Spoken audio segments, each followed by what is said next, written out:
Président, Monsieur le Sénateur, cher Jean-Jacques, Mesdames et Messieurs les conseillers départementaux, merci pour votre accueil, merci Emmanuel, Mesdames et Messieurs les chercheurs, représentants des collectivités de Rotterdam, Mesdames et Messieurs.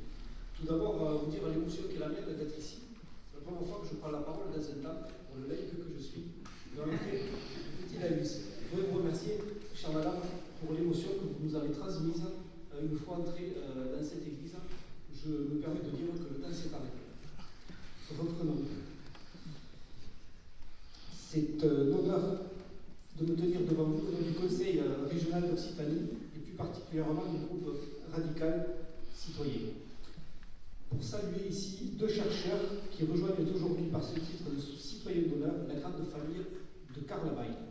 Ici, dans ce village perché d'Ariège, souffle une mémoire puissante, celle des guerres de religion, du fracas des dogmes, mais aussi de la lente conquête de la liberté de conscience. C'est sur ces terres qu'est né Pierre Bayle. Protestant, persécuté, philosophe du doute, penseur de la tolérance. Mais ne nous trompons pas, la tolérance, aussi admirable soit-elle, reste un effort individuel. La laïcité, elle, est un principe collectif, un cadre républicain. Elle ne demande pas aux citoyens d'aimer leurs différences, mais de les respecter dans un espace commun protégé. Et c'est là, précisément, que se rejoignent le combat pour la laïcité et l'engagement pour la science.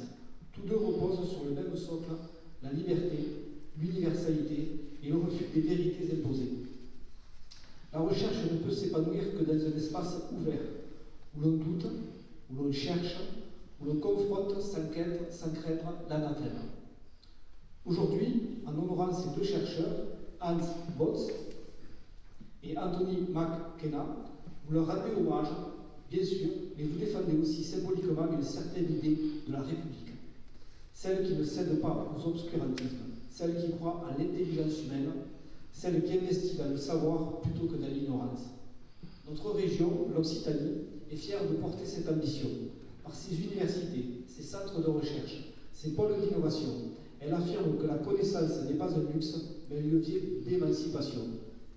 Je veux remercier la municipalité pour ce geste éclairé et saluer les deux chercheurs distingués. Vous êtes des vigies.